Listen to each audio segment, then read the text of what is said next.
Don't forget to like the video, subscribe to the channel, and leave your thoughts in the comments below. This is my story, one I never thought I'd share, but maybe someone out there needs to hear it. What happened to me changed everything I believed in about love, trust, and betrayal. So here it goes. They say the road to hell is paved with good intentions. Mine was paved with a kidney. My kidney, to be precise. The one I willingly, lovingly gave to my wife, Anna. It sounds like the setup for some kind of heroic love story, right? Man loves woman, woman needs organ, man sacrifices part of himself. Cue the swelling music and tearful embraces. And for a while, it was exactly that. Or so I believed. The truth, when it finally clawed its way to the surface, was a diseased, rotten thing, far uglier than any failing organ. The truth was that Anna, the woman I'd shared my life, my body, and my deepest fears with, was still entangled with her ex-boyfriend, Mark. And the bitters pill? The clandestine texts, the secret meetings, they hadn't stopped just because my kidney was nestled inside her, filtering her blood, keeping her alive. If anything, my sacrifice had just made her betrayal cut that much deeper, twisting the knife with an irony so cruel it felt like a punchline to a cosmic joke I was too stupid to understand. We met in a way that feels almost cliché now. A coffee shop meet cute.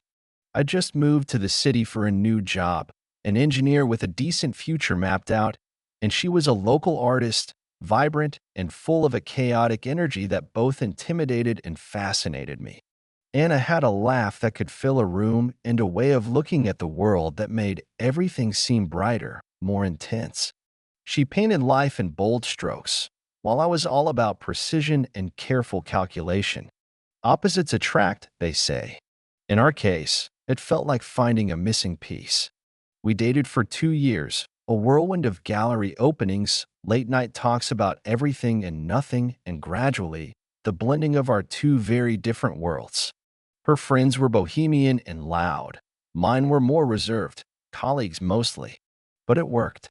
We built a bridge between our universes, and it felt strong, unshakable. Marriage felt like the natural next step, a cementing of what we already knew. We were a team. The wedding was beautiful, a small, intimate affair in a botanical garden she loved, surrounded by flowers and our closest friends and family. I remember looking at her that day, her eyes sparkling, and thinking, this is it. This is forever. And for 7 years, it was good. Really good. We had our share of ups and downs, like any couple. Financial stresses, arguments about whose turn it was to do the dishes, the usual tapestry of a shared life. But underlying it all was a deep affection, a comfortable rhythm. Or so I thought. Anna had always been a little fragile, health-wise. Nothing major at first, just more prone to colds, a lingering fatigue she often brushed off as artist temperament or working too hard in her studio. She'd had a serious kidney infection back in college, something she mentioned briefly when we first started dating, but it seemed like a distant memory, a resolved issue. Then, about 3 years into our marriage, the fatigue worsened. She started experiencing swelling in her ankles, persistent headaches. Doctors ran tests, then more tests. The diagnosis, when it came, hit us like a freight train: chronic kidney disease. Polycystic kidney disease, specifically, a genetic condition she hadn't known she carried. Suddenly, our world tilted on its axis. The vibrant woman I loved started to fade, her energy sapped by the constant battle her body was waging against itself. Dialysis became a grim reality, 3 times a week, draining her, aging her before my eyes. It was heartbreaking to watch. I threw myself into researching, learning everything I could about her condition, about transplant options. The waiting list for a deceased donor was long, terrifyingly so. Years, they said. Years she might not have, or years where her quality of life would be severely diminished. That's when I started thinking about live donation. I knew it was a long shot. Compatibility is a complex beast, but I had to try. For her. For us. I remember the conversation vividly. We were in our living room, the late afternoon sun casting long shadows. Anna was curled on the sofa, looking small and frail, a pale imitation of her usual self. "I'm going to get tested," I told her, trying to keep my voice even, hopeful, to see if I'm a match. She looked at me, tears welling in her eyes. Not tears of joy, not initially. Tears of fear, of guilt. "Michael, no," she whispered. "You can't. It's too much to ask. What if something goes wrong?" I knelt beside her, took her hand. It felt so delicate. "The only thing that would go wrong," I said, "is if I didn't even try. I love you, Anna. We're in this together." The testing process was grueling, both physically and emotionally. Blood tests, tissue typing, psychological evaluations. Each step was a hurdle, each result waited for with bated breath. And then, the call. We were a match. A good one. The relief was overwhelming, a tidal wave that washed over us both. Anna cried, properly this time, clinging to me, a mixture of fear and an almost unbearable hope in her eyes. For the first time in months, I saw a flicker of the old Anna, the vibrant, fighting spirit I'd fallen in love with. The surgery was scheduled quickly. We told our families, our friends. They were all incredibly supportive, hailing me as a hero. I brushed it off. It wasn't about heroism. It was about love, about desperation, about not being able to imagine a life without her. The night before the surgery, we lay in our bed, holding each other. "Thank you," she whispered into my chest. "Thank you for giving me a chance." I kissed the top of her head. "We'll get through this," I said. "And then we'll have our whole lives ahead of us." The naivety of that statement haunts me now. I was so focused on saving her physical health. I never once considered the possibility that our emotional foundation was already riddled with a decay far more insidious than any disease. The day of the surgery is a blur of antiseptic smells, nervous smiles from nurses, and the stark white of hospital rooms. I remember being wheeled into the operating room, a final squeeze of Anna's hand before they took her to hers. My last conscious thought was a prayer, not for myself, but for her, for the kidney, for our future. Waking up was a fog of pain and disorientation, a dull ache in my side that would become my constant companion for weeks. But the first question I croaked out was, "Anna, is she okay?" The surgeon, a kind-faced woman with reassuring eyes, told me everything had gone perfectly. The kidney was a good fit, and Anna was recovering well. Relief, so potent it was almost dizzying, flooded through me. The next few days were about slow, painful recovery. Short, shuffling walks down the hospital corridor, each step an effort. But the pain was manageable, dulled by the immense satisfaction that we'd done it. I got to see Anna a day or two later. She was weak, pale, but her eyes, when they met mine, held a clarity, a light I hadn't seen in so long. "My hero," she mouthed, a fragile smile playing on her lips. In that moment, every ounce of pain, every fear, felt worth it. I had saved her. We had a future again. The doctors were optimistic. Her body was accepting the new kidney. The color was returning to her cheeks, her energy level slowly, but surely, improving. We went home after about a week, me still sore and moving like an old man, and under strict instructions to take it easy. Our house felt different, charged with a new kind of hope. Friends and family rallied, bringing meals, offering help. It was an outpouring of love that buoyed us both. I focused on my recovery and on hers, making sure she took her medications, ate well, rested. I became her caregiver, a role I embraced wholeheartedly. This was the new chapter, the one where we overcame adversity and lived happily ever after. I was so sure of it. I'd look at her, really look at her, marveling at the subtle changes. The way she'd hum while making tea, a habit that had disappeared during her illness. The renewed interest in her art, sketches starting to appear on the table again. These were the signs, I told myself. The signs that everything was going to be all right. The scar on my side was a small price to pay for this. A badge of honor, almost. A permanent reminder of the depth of my love, my commitment.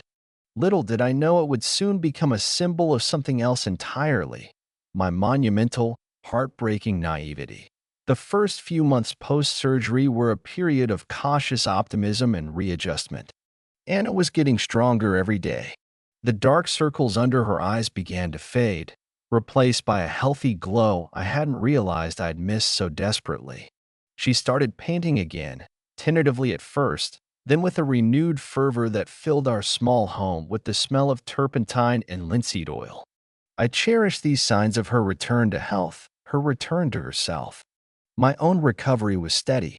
The incision site ached less, and I gradually regained my strength.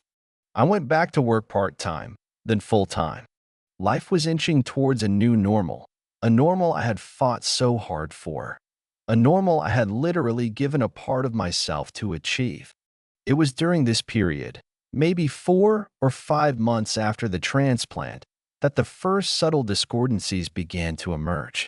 Tiny little notes that were slightly off-key in the symphony of our presumed marital bliss. Anna started spending more and more time on her phone.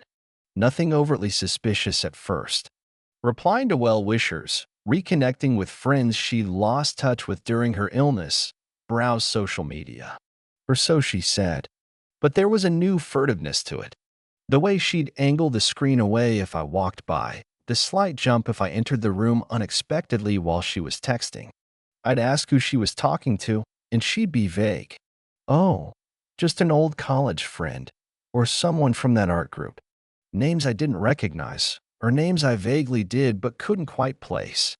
I chalked it up to her re-engaging with the world, her world, after being isolated by her illness for so long.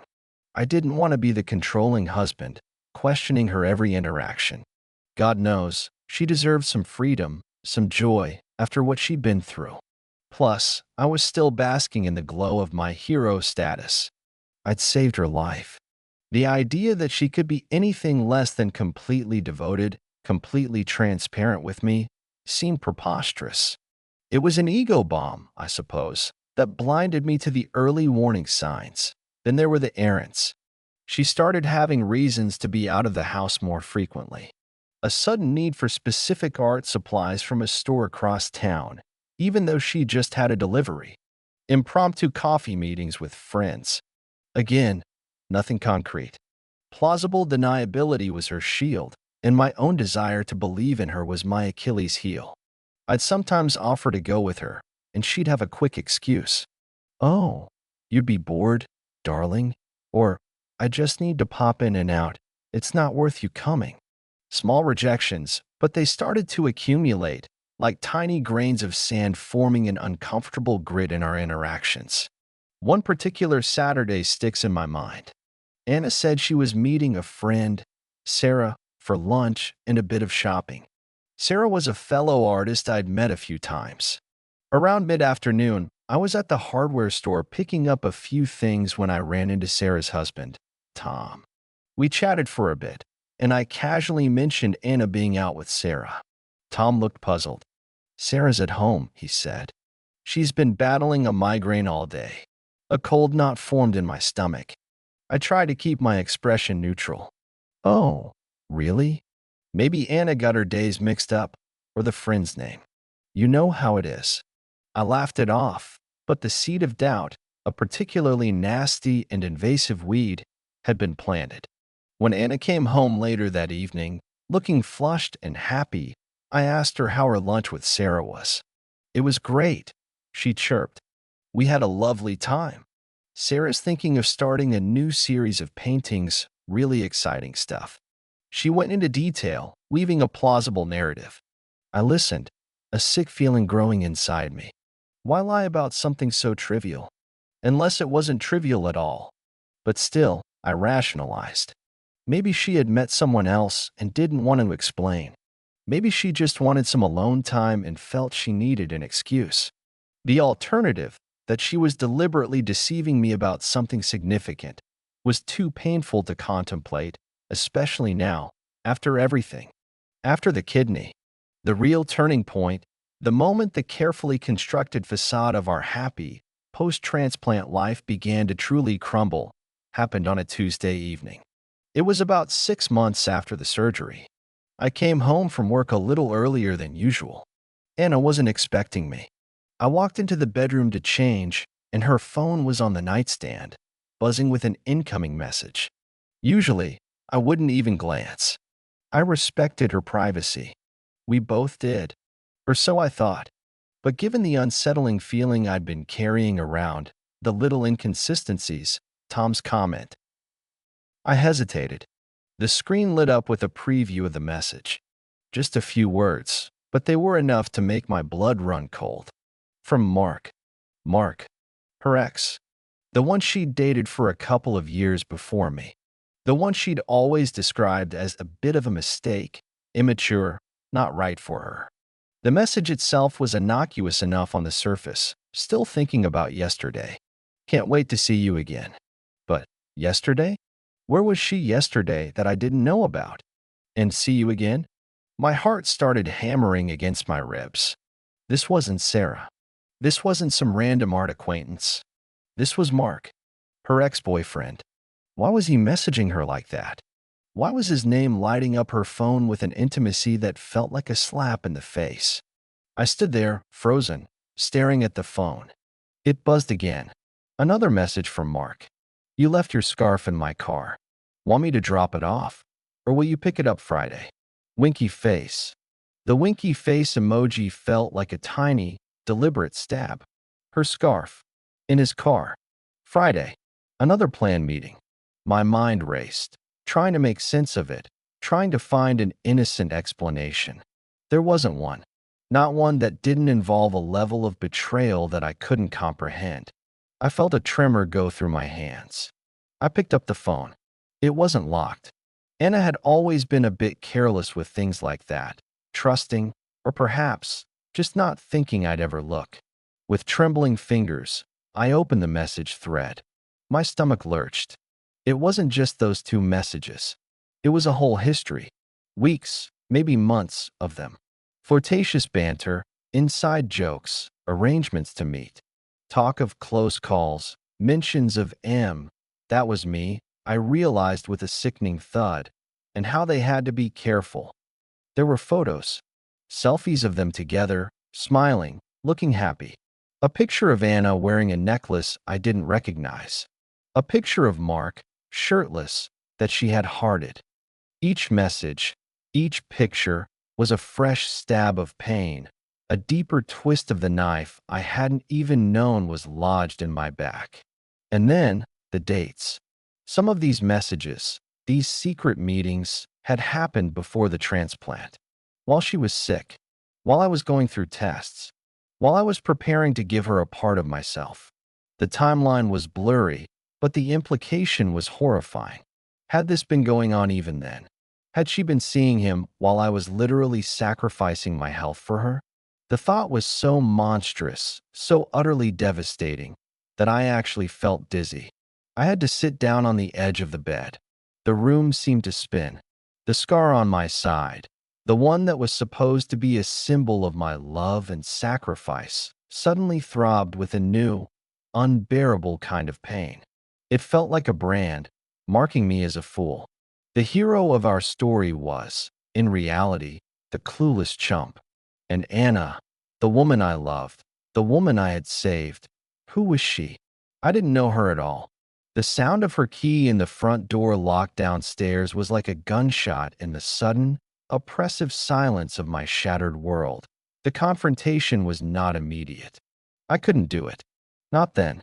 When Anna walked in, beaming, asking about my day, all I could do was mumble something noncommittal and retreat into the bathroom, feigning a sudden stomach upset. The face that stared back at me from the mirror was a stranger's, pale, shocked, eyes wide with a dawning horror. How could I have been so blind? The loving looks, the grateful smiles, the tender moments we'd shared post-surgery, were they all a lie?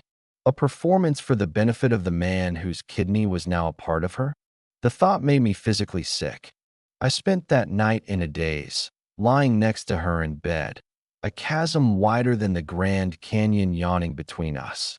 Every breath she took, every small sigh in her sleep, felt like a mockery. The woman beside me was a viper I'd warmed at my own hearth, invited into my own body. The next few days were a torment. I went through the motions of life, a hollow shell. At work, I stared blankly at my screen, unable to concentrate. At home, I watched Anna, searching for any sign, any flicker of guilt or deceit in her eyes. But she was a consummate actress, cheerful, loving, concerned when I seemed distant, attributing it to stress from work or lingering fatigue from the donation. The irony was a constant, bitter taste in my mouth.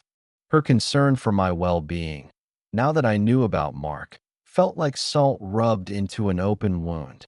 I needed proof, more concrete than just text she could try to explain away, though God knows how she could explain away those pictures. I needed to understand the scope of this. How deep did the rabbit hole go? The opportunity came a few days later. Anna announced she was going to an evening art workshop. "It'll run late," she said, kissing me goodbye, her lips feeling like ice against my skin. "Don't wait up." As soon as she left, I went to her laptop. It was an old habit of ours to sometimes use each other's devices, so the password wasn't an issue. I wasn't proud of what I was doing, snooping like some kind of private detective, but I had to know. I opened her email. Nothing too incriminating there, mostly art-related correspondence, newsletters. Then I checked her social media. Her Facebook messages were a goldmine of betrayal. There it was, in black and white, or rather, in blue and gray chat bubbles. Extensive conversations with Mark, going back further than I'd initially seen on her phone. They'd reconnected about a year ago, shortly after her diagnosis became serious. Just as friends, initially, or so their early messages claimed. But the tone quickly shifted. Flirtation, reminiscing about their past, complaints about me, how I was too smothering, too worried, how I didn't understand her artistic soul the way Mark did. My stomach churned as I read her words, her casual dismissal of my love and concern, painting me as some kind of burden while she was secretly rekindling a flame with her ex. And then I found it. The message thread that ripped out my heart and stomped on it. It was from the period just before the transplant.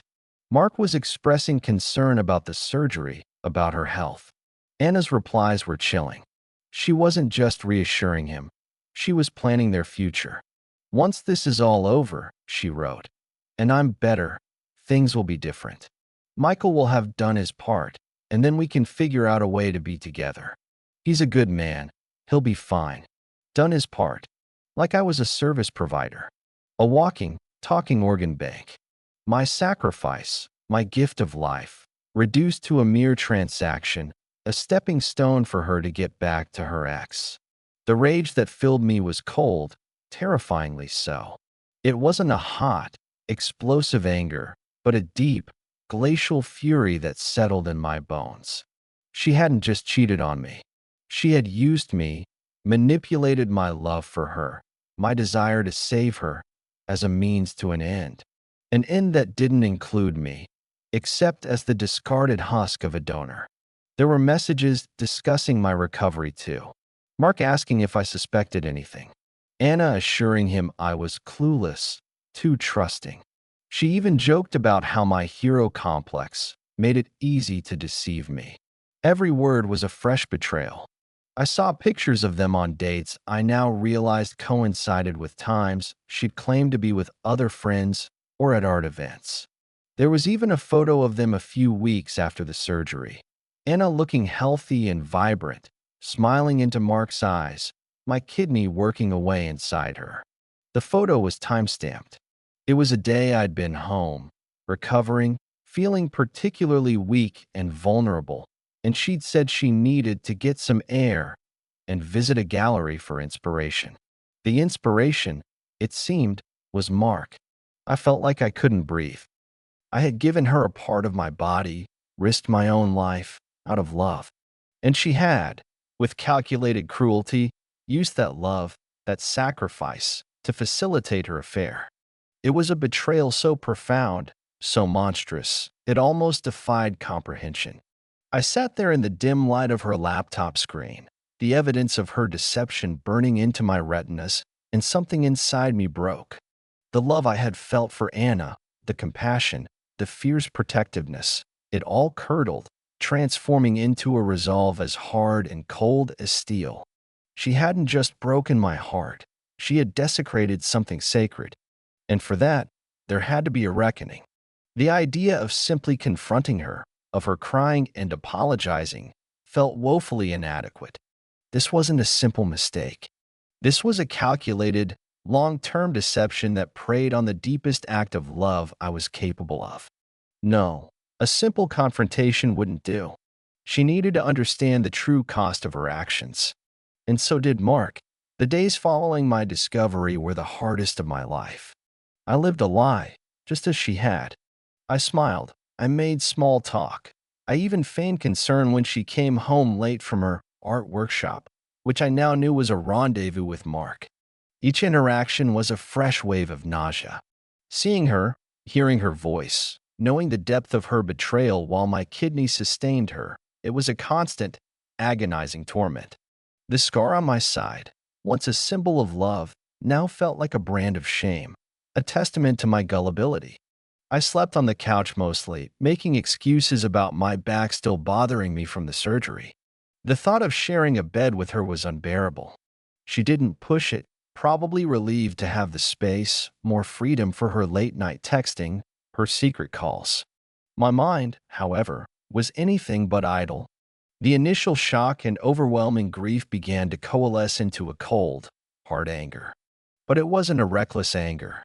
It was a focused, methodical fury. I knew I couldn't just explode. That would give her the chance to play the victim, to twist the narrative. No, this required careful planning. She had played a long game of deception, and I would play an even longer game of exposing the truth. My first step was to gather more irrefutable evidence. The text messages and social media chats were damning, but I wanted more. I installed a discreet voice-activated recorder in her car, the one she often used for her errands and meetings. It felt like a violation, and a part of me hated what I was becoming, but I justified it. She had violated the sanctity of our marriage, our trust, my very body, in the most profound way imaginable. This was about self-preservation now, about ensuring the truth came out, undeniable and stark. The recordings were illuminating and heartbreaking. I'd listen to them late at night, headphones on, a knot of ice in my stomach. Her conversations with Mark were full of their plans, their shared laughter, their criticisms of me. "Michael's so predictable," she'd say. "He still thinks I'm just so grateful for the kidney, he'd never suspect a thing." Hearing her mock my love, my sacrifice, with such casual cruelty, solidified my resolve. There were also calls to her best friend, Jennifer, who, it turned out, was fully aware of the affair and had been covering for Anna. Another layer of betrayal. The web of deceit was wider than I'd imagined. I started documenting everything meticulously.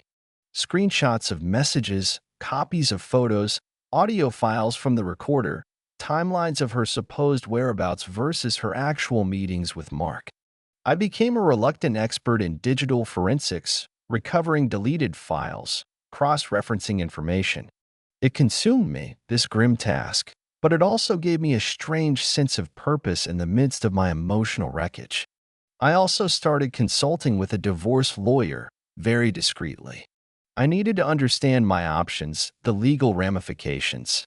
In our state, it was a no-fault divorce state, so proving infidelity wouldn't necessarily impact the division of assets in a major way.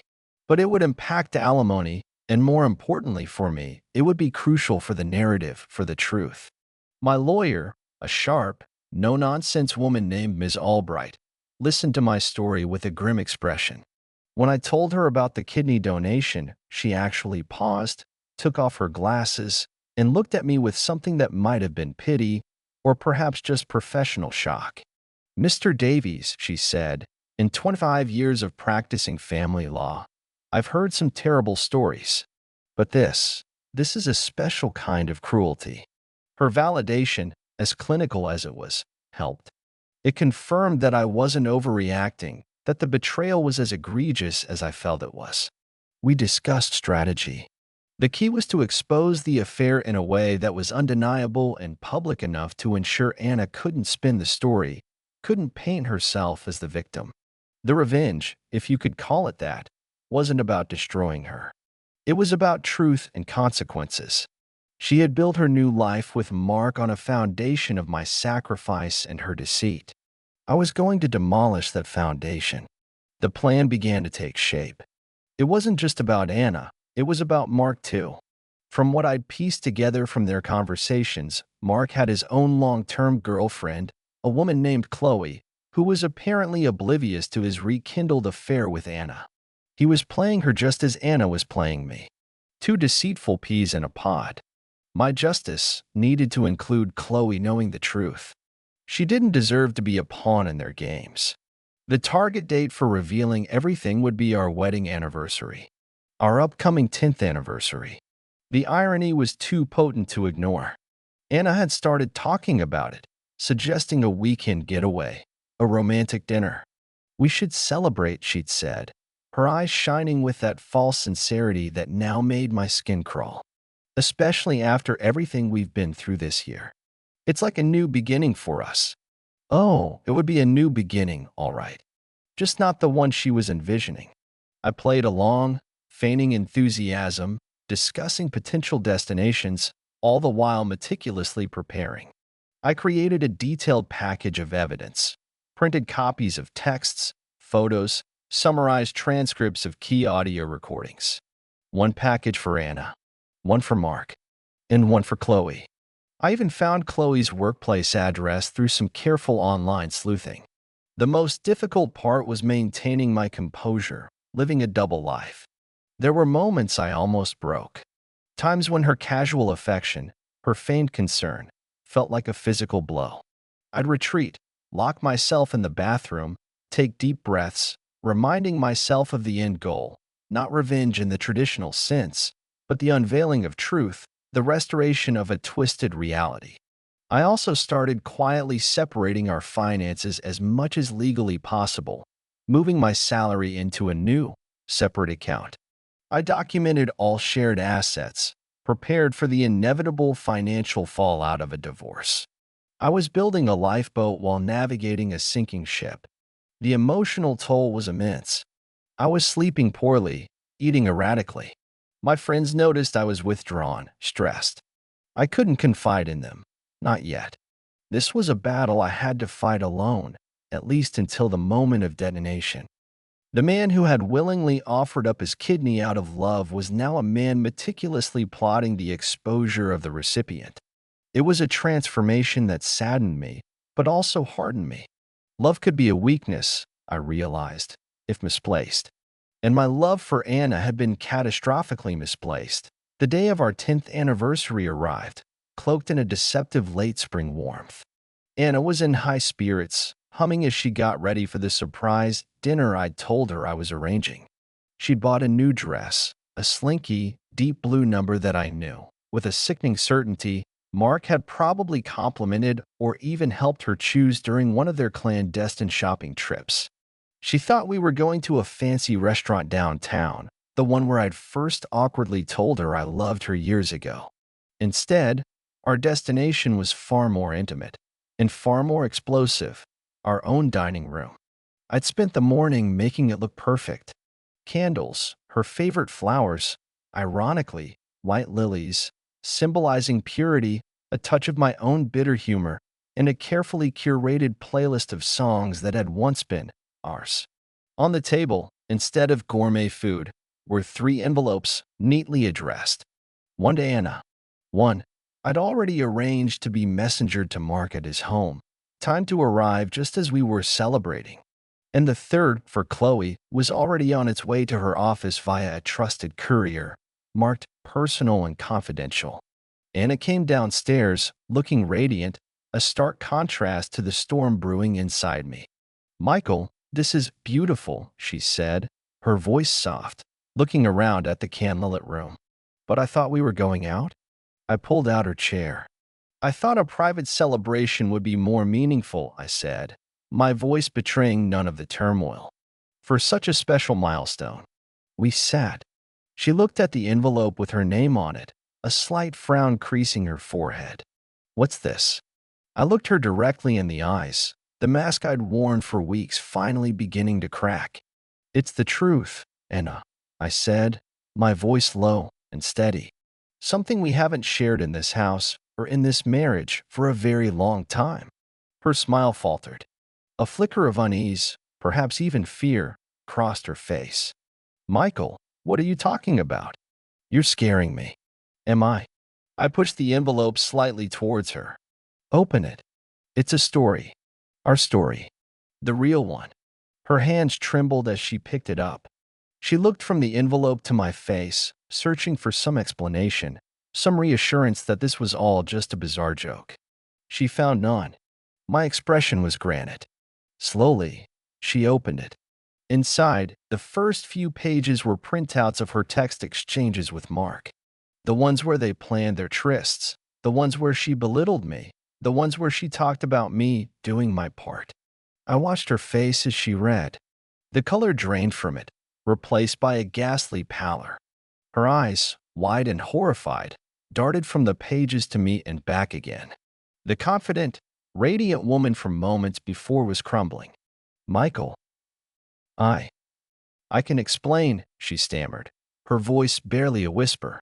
But her eyes told me she knew there was no explanation that could undo what was written there, what I now knew. Can you, Anna?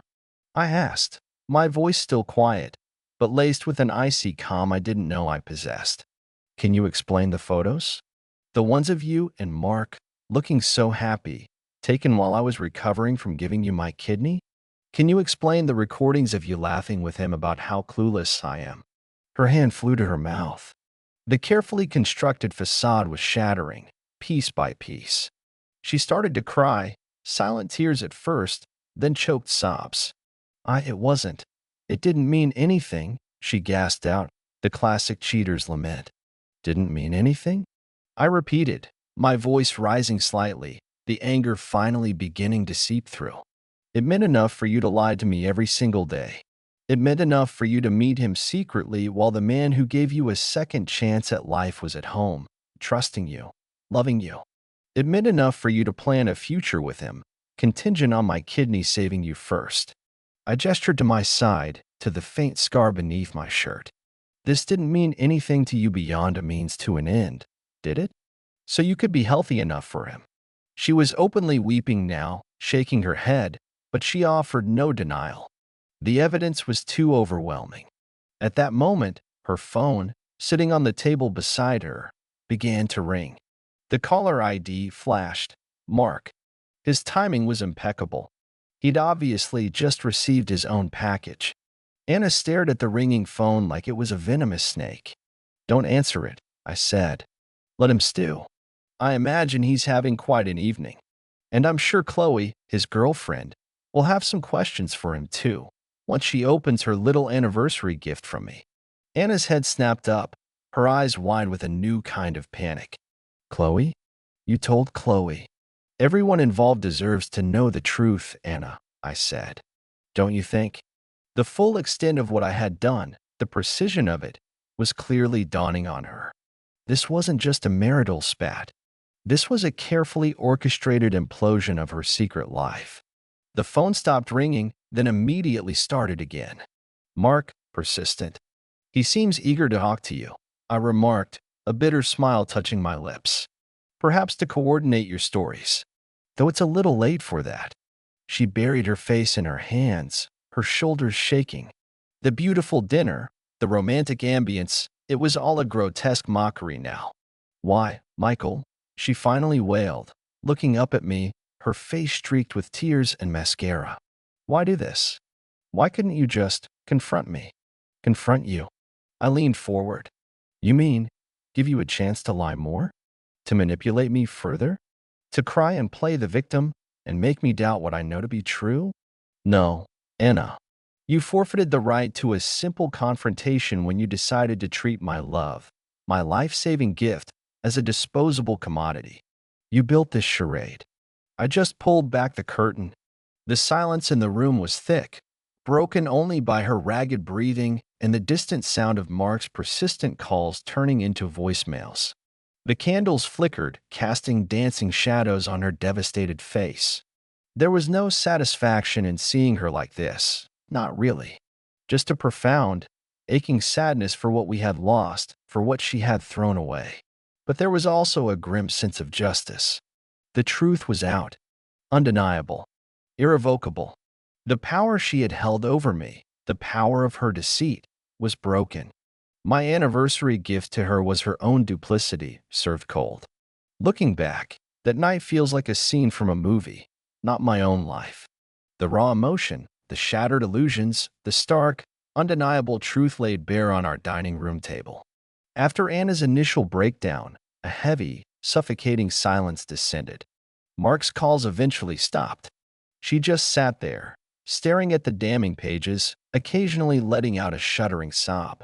There were no more denials, no more attempts to explain away the inexplicable. The evidence was too complete, too damning. I didn't yell. I didn't scream. My anger had burned down to a cold, hard ember of resolve. I simply told her, I've spoken to a lawyer. I'll be filing for divorce.